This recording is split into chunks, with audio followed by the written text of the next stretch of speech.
This is a session about the space, which is slightly different to the opening keynote session, which was about space. The distinction is a little bit important. If you are confused at all about the distinction, please say so now. The space is a website. Space is the thing that we are all inhabiting. If you're here to learn about building space, first of all, how do you do that anyway? Secondly, yeah, you're going to be disappointed. So, of the people in the room, hello everyone, how many of you are not familiar with the site? You are not... Yeah, that's good. So you've never visited the space, and yet you're in here to find out how I made it. Excellent. Okay. So, I suppose I better do a quick intro onto what the hell it is. So, the space is a media-on-demand platform, which is very buzzwordy, that the BBC and the Arts Council jointly produced. There was a commissioning grant administered by the Arts Council to 53 separate arts organisations, and they were given. It was quite a rapid process, but I think it was February. Was it? There was invitations. We'd put out a kind of call for proposals, and we had 257 applicants, if memory serves. And of those, they got whittled down to 53 that would actually get commissioned. And they were given a pretty blank canvas in terms of what they could do. So this was going to be bringing the arts to every screen, across mobile, tablet, desktop, connected TV, in whatever shape we can manage to make it. So not just audio and video, and not just text, but games and interesting interfaces and so on. Above all else, it was to be experimental. It was experimental on two fronts. One is that arts organisations on the whole, don't know a huge amount about producing art for digital platforms. And it was also experimental for us in terms of building the thing, because we were to create this thing very, very rapidly, the space of 6 months from a standing start, and get it out there on non-BBC infrastructure, with a very small team of people behind it. So, the start of May, we launched thespace.org, which was the platform. It worked, which was nice, and it had a selection of commissions on it, the launch day commissions. We'd gone from February, where we'd kind of decided who was going to be given grants by the Arts Council in order to produce works for it, to May actually launching the thing.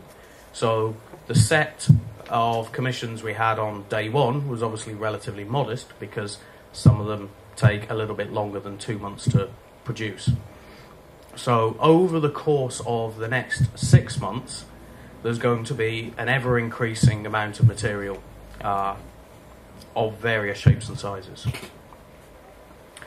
So, the technical bits, which is probably the most interesting, particularly for this audience, and certainly for me talking, because I'm the technical guy. As I said, this was to be run on non-BBC infrastructure, and there were a couple of reasons for that. One is that for the BBC, 2012 is quite a big year. There are a few things going on. Just the odd one. There's some sports day in East London or something. I don't know. And apparently it means that people are quite busy. So, kind of parachuting in and saying, hey guys, while you're busy preparing for the Olympics, could you just kind of do an arts platform? Wasn't going to happen. So BBC Future Media, which usually is responsible for web stuff, looks after bbc.co.uk, just doesn't have kind of spare resource to throw at something like this. The other constraint was that at the end of the project, or the end of the operational period, nobody really knew for sure, and still doesn't know for sure, what's going to happen to the platform. It might carry on where it is, it might get handed over, the Arts Council might take full custodianship of it, who knows. If we tied it into BBC systems, that would never be possible. So we needed to have future flexibility. So what we built was we took WordPress, which I hope many of you are familiar with as a content management system, and we built a setup on Amazon EC2 to host it, and then poured a load of stuff in and hit go, publish, and made it live to the world. Except it was a bit more complicated than that.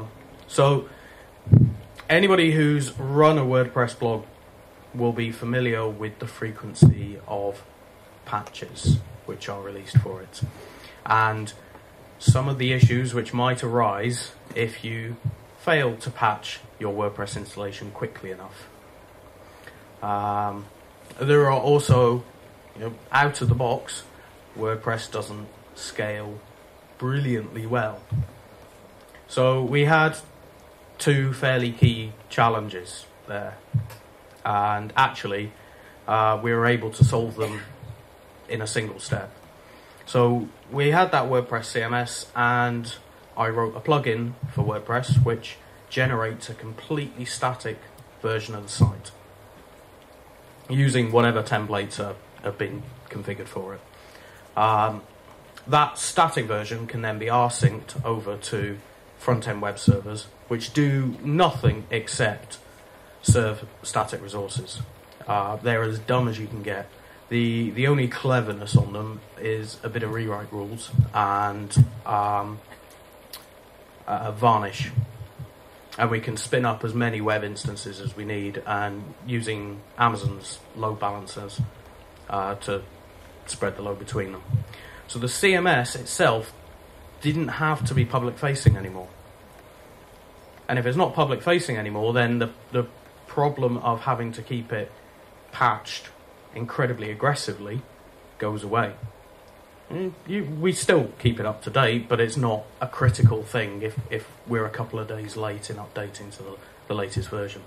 Access to the CMS itself, you need an HTTPS client certificate. So there are specific people who can get at the CMS, and everybody else only ever sees the static front-end web servers.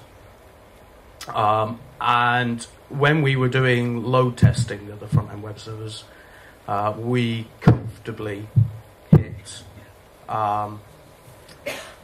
hit about 5,000 requests a second, spread over 4 servers. And actually Varnish was, these are on EC2 medium instances, and Varnish was handling about 80% of all of the requests. So it really wasn't breaking into a sweat at all. And I mean, 5,000 requests a second isn't too shabby. It's probably more than we'll ever hit in practice, but who knows? We've got some interesting stuff coming up. Along with publishing statically for security and scalability, we also wanted to be a bit more flexible about the kinds of things that were being published. So we've got, most websites have HTML for their data views, for their human-facing views.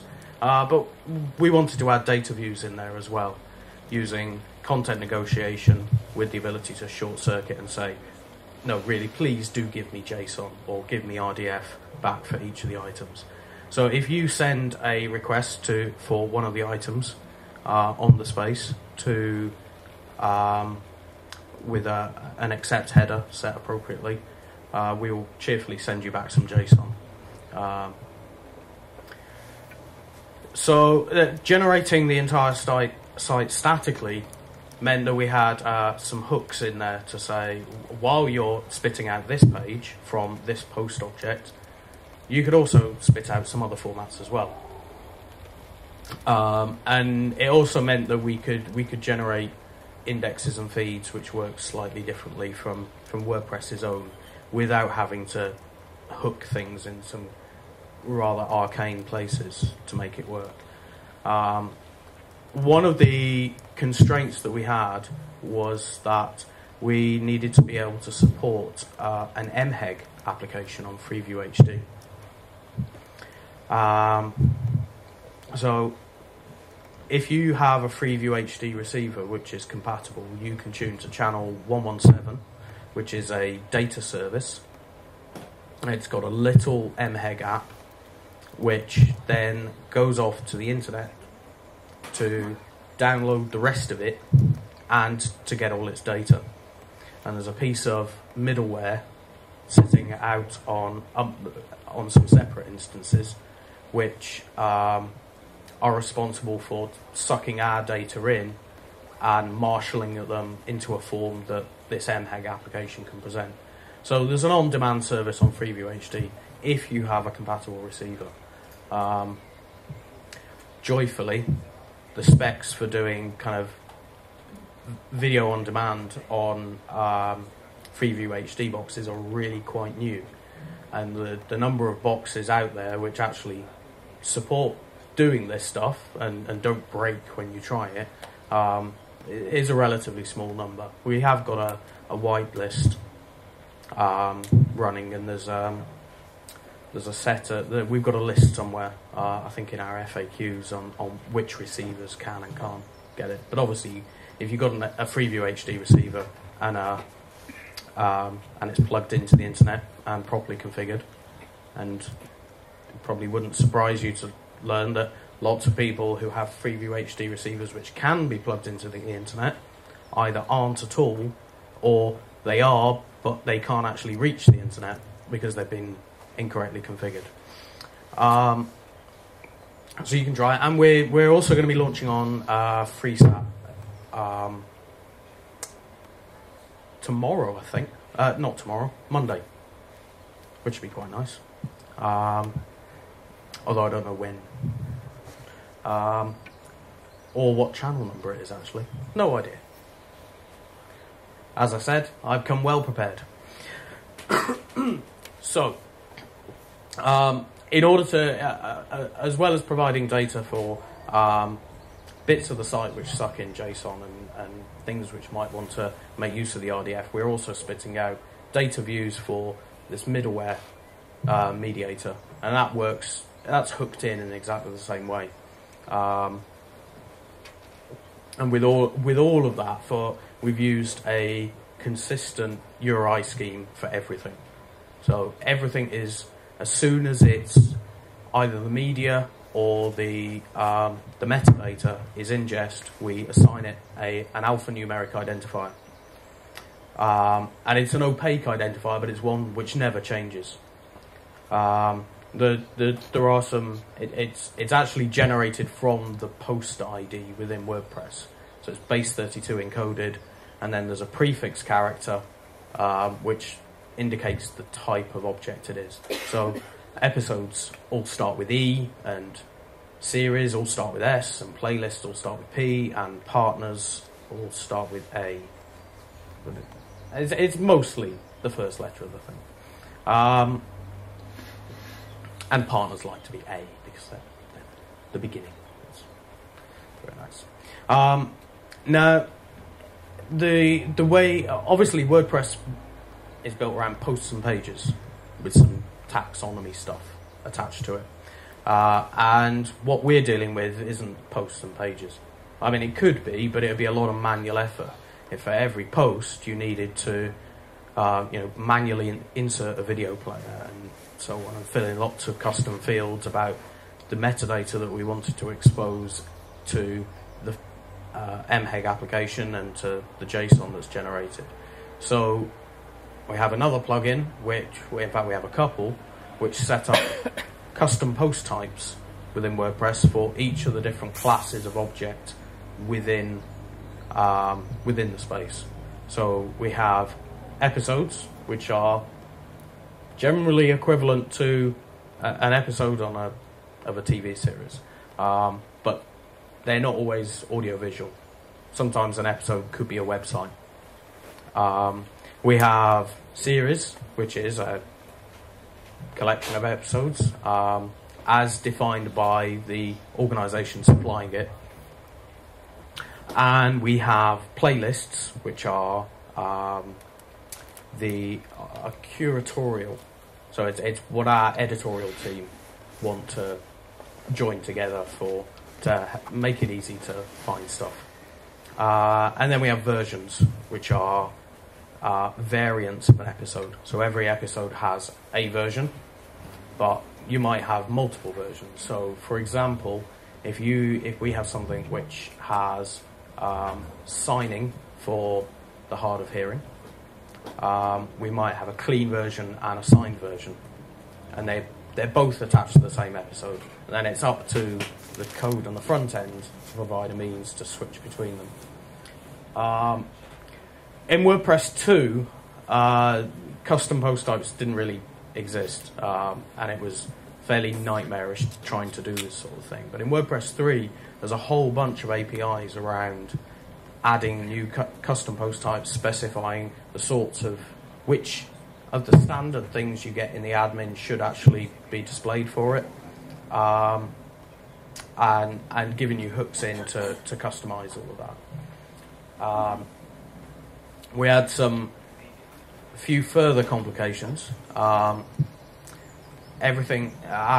design is very visual. It's made of a kind of disjoint grid. And the fun thing with this is that apart from it all being responsive design, so everything has to have a depiction image, and the depiction image has to be scaled to several different resolutions. But for the slots are all different shapes and sizes. So whenever an image gets uploaded that's a depiction for something, we have to produce, I think, 54 different size variations in advance, which for some of the larger images can be a little bit taxing. And for anything, because they're all different shapes and sizes, we're never entirely sure how they're going to get cropped at the end of it. We've had some vaguely interesting issues where the crop for a particular playlist slot is just somebody's bottom or something, which might be enticing to some. Depends on the piece.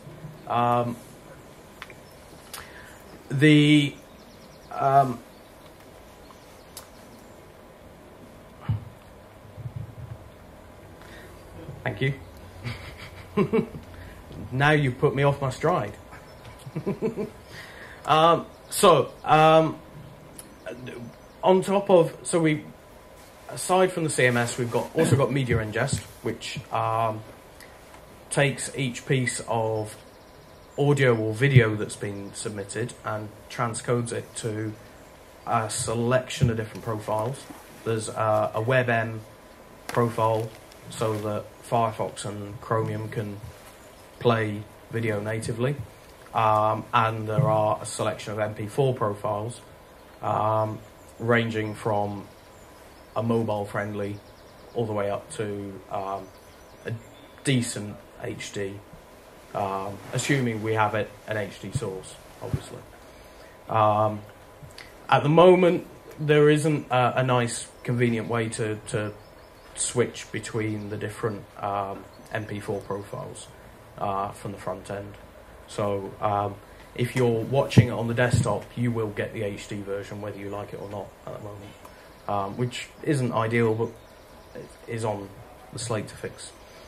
On top of pre-recorded audio and video, we have live streams, and we have web propositions. The live streams are challenging. There is no standard. In fact, no, there is no standard for streaming live media to browsers. You can do things with RTMP if you have a Flash player, and you can do HLS, and Silverlight has a thing as well. But there is no HTML5 universally supported streaming media mechanism, even with the codec issues aside. And the best we've been able to do is Flash and HTML. Flash is anything which doesn't support HLS. So if you're not on an iOS device, and I think newer Android can handle HLS as well, then you have to have Flash, or you just can't get the live streams. As much as I would love it to be different, the mechanism just doesn't exist at the moment. Maybe MPEG's Dash will give us a thing at some point, but that's a way off, and it's horribly, horribly complex by last I looked at it. The web propositions are more complicated again. So the arts organisations were given quite a clear brief. You know, if you want to produce a game as the thing, if it's a compelling proposition, then they can go right ahead and do that. And we do have some launching soon. We've also had John Peel's record collection on the space since launch day, and that's a completely custom interface, allowing you to browse all of the albums with a set of 100 being released each week, and one picked out with a special video made around it. The web propositions kind of take over. They're still assigned IDs in the same way that normal episodes are, a piece of AV material is. But and we still publish the data about them and so on. But when you land on them as a human browsing, you get a custom interface instead of the usual one. So within the CMS, there are mechanisms to switch templates for individual episodes and individual series, as well as kind of the normal WordPressy kind of posts and pages. And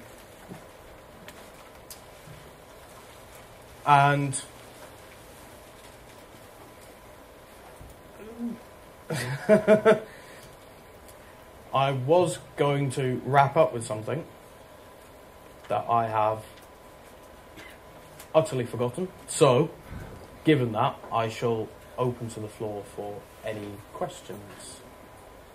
How often do you do the rsynching from the WordPress to the setting? So there are a couple of different processes going on. We've got there's a 10-minute cycle from the app service to the web server, but it obviously will only actually be doing something if there's been a rebuild, and the rebuild is triggered by a WordPress cron being triggered but through the admin. So if you whenever you modify a post or any object within the WordPress admin, it'll schedule a rebuild for some time in the next 10 minutes or so. So it tends to, I think it's at kind of 5 past, quarter past, 25 past, and so on. But there are also third-party rsyncs going on. So things like the John Peel collection, where they've provided the assets, we sync those in on an hourly basis into the content tree on the app servers, and then that gets fed over to the web servers as well. I mean, the latency is it's not terrible. I mean, if provided you know about it, if you're and obviously the content production team can preview live anyway. They don't have to wait that 10-minute cycle to see what it's going to look like. Is all the media on the same servers? No, actually, I completely failed to mention that. So the media all lives on S3, and it's served by CloudFront. As it's all static, could you put the pages on S3? We could, but there are two constraints. One is being able to do content negotiation properly. And it also turns out that the cost of bandwidth to an EC2 instance is identical to the cost of bandwidth to S3. So there wasn't a clear benefit to it. And CloudFront has quite a latency for invalidating and replacing. It's kind of you kind of have to assume that once something's up there, it will stay up there. If you really want to pull it down, you can invalidate, but that's kind of best effort stuff. So although we could put the individual items on CloudFront, we'd still need to, at the very least, serve the homepage and the playlists straight from a normal kind of Apache type setup. And if you're already doing that, then you might as well keep it all together rather than having more moving parts. Which of the technical choices you've made are you starting to regret? You've been thinking about that one for a while, haven't you? Cheers, Bill. For those who don't know, Bill Thompson works on the project and is head of partnerships in my department. So I mentioned at the beginning, actually, we have quite a small team. So currently working on it, there's I handle the back end stuff. There's a client side developer and a sysadmin who's actually in Hanoi, working remotely most of the time. From a technical point of view, I don't regret any of the. I don't think I'd have gone back and done very much differently at all. I think all of the things I would change probably would be that I would have tried to make the administrative interface a bit friendlier earlier on, because that was a little bit problematic. So within the CMS, we've got custom admin boxes for different things like associating versions with episodes and defining whether something has subtitles or not, and so on and so forth. But all of that stuff gets stored under the hood as normal WordPress custom fields. And when on day one, those pretty admin boxes didn't exist. We were still building out the front end and the mechanics of it all. We hadn't got as far as throwing together a decent admin interface. And I think that caused us some problems and meant that the content team weren't necessarily entirely comfortable with playing with stuff to find out what happened. There are types of object within the CMS which have never been published, any of them, to date. And if they've never been published, then we can't organise content around them, and we can't create user journeys around them. So there's a little bit of latent fear there, which I would have wanted to avoid if I could. I would have also put search in from the beginning, done properly. So when we because it's served from some static web servers, there is no search engine. And what I built originally was kind of a filter mechanism. So when you type something into the search box, which shouldn't really have ever been a search box, it goes and fetches a pre-generated JSON file listing all of the items beginning with the letter you started with, and then whittles that down. So it really is kind of an A to Z filter more than anything. Last week, we spun up another couple of medium instances and put in place a Zapier-based search engine, which runs separately from the normal front-end servers. And I think, given in an ideal world, I would have done that from day one.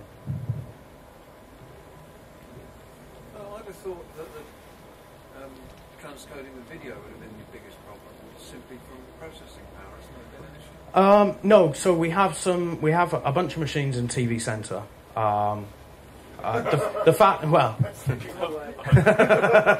The fact they're in TV Centre that's purely where the office is. They're not kind of big BBC transcoding architecture or anything like that. We've just got a bunch of machines in there, a couple of iMacs and a couple of Rackman Dells. We also have the option of sending stuff up to Zencoder for remote transcoding as well. Once the profiles have been defined and we have a reasonable idea of kind of how close or far away from real-time stuff is getting transcoded, then the big problem there is kind of planning. We have kind of said that we want stuff to be delivered 7 days in advance, and we're only just starting to get to the point where people are able to give us stuff 7 days in advance. So we've not had much of a backlog. We have been kind of waiting for stuff to come in, transcoding it, waiting for it to transcode, and then hitting publish as soon as it's there. And it's all been a bit last minute and breakneck. And obviously you'd prefer to have a bit of a buffer between things coming in and getting them out there, especially when some things are linked with external events. So there are things that happen, performances on certain days, press and PR and so on. You want to have as much flexibility as you can about what you publish and when.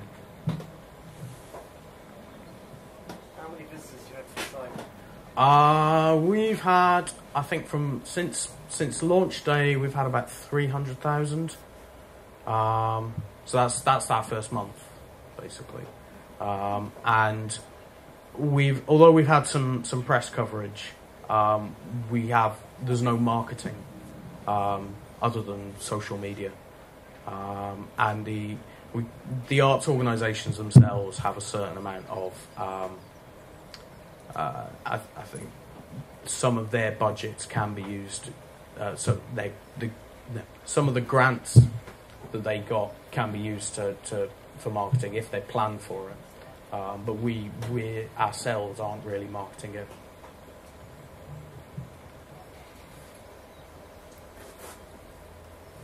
How easy is it to get onto preview and preset? Is it more difficult for someone who doesn't Well, so between the few of us, MHEG is kind of dying out a bit.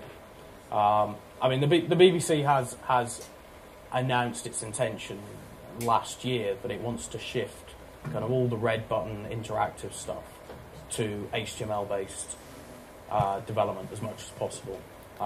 And having gone through the process of actually getting something modern up on MHEG platforms, it's certainly not the easiest thing in the world. Not that building stuff with web technologies magically makes it brilliant. Targeting the web browsers and TVs is no fun either. The hard part is finding a partner who has expertise.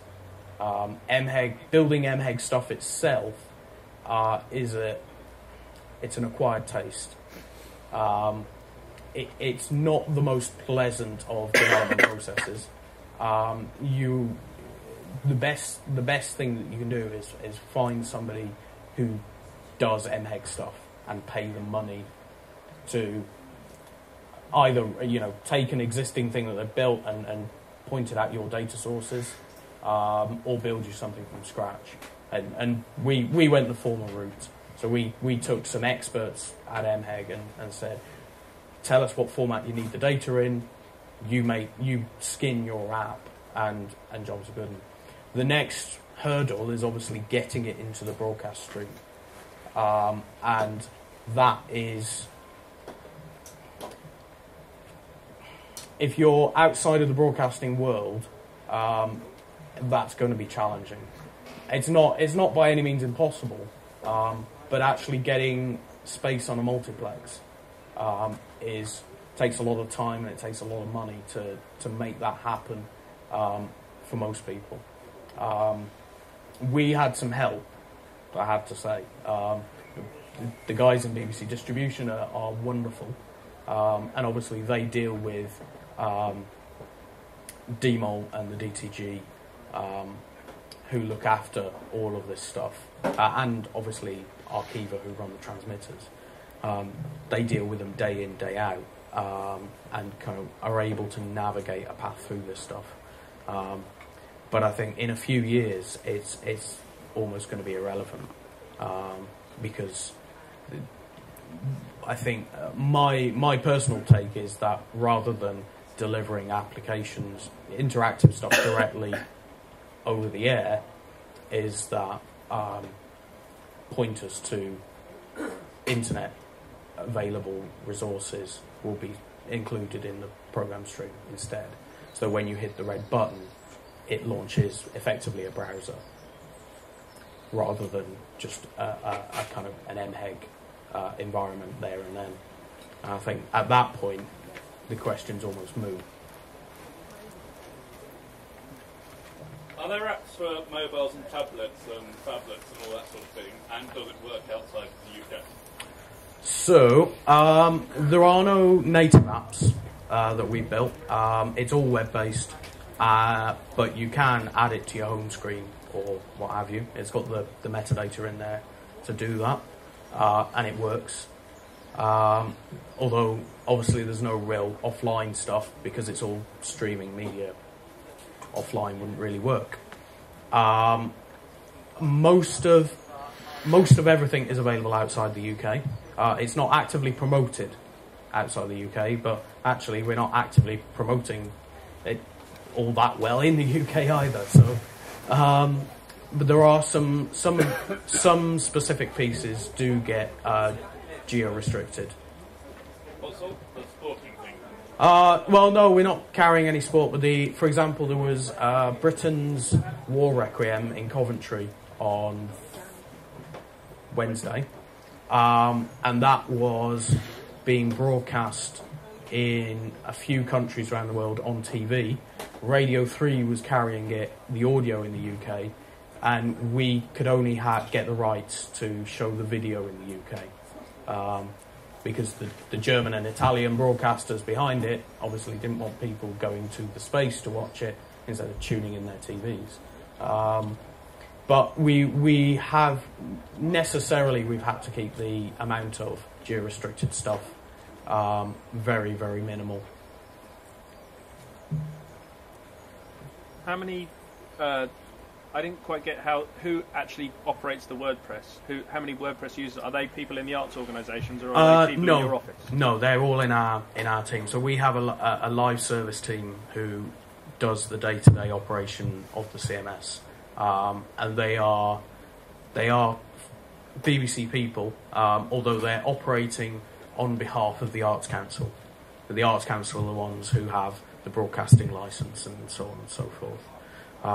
And they're actually from a news background, which caused me some consternation, because the data model used to build this very much follows that used by PIPS, which is the system within the BBC which ultimately powers iPlayer.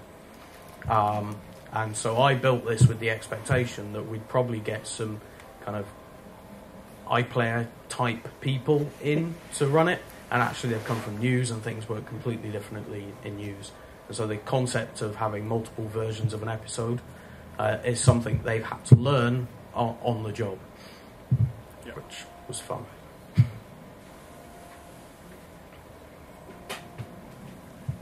Any more for any more?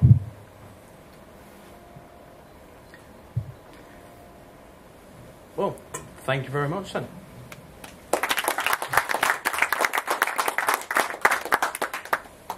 Obviously, I would encourage you to go and have a look and have a play. We are still effectively building it, and will continue to be adding new features and things until we're told not to anymore, basically. Is there a success criteria? How do you judge whether or not you've succeeded? Well, I judge it personally by it not falling over. The arts organisations themselves will judge it differently. I think it's about reach, really. I mean, when we're talking about organisations who would maybe get 100, 150 people through their doors for a performance, if we get 1,000 people watching it online, which is a modest number, that's a tenfold increase, and for them that's a huge difference. So I mean, my metrics are obviously about technical performance rather than overall reach and performance. But I think we're doing good stuff so far. And if you stick around in here, Bruce is going to come in and talk about responsive design, and that's actually also relevant to this, because obviously we are on the front end side, which I didn't talk about too much. Pretty much everything's responsive. If you look at it on a desktop device and shrink your browser down, you'll see it all adjust quite nattily. I'm quite fond of it. So, thank you.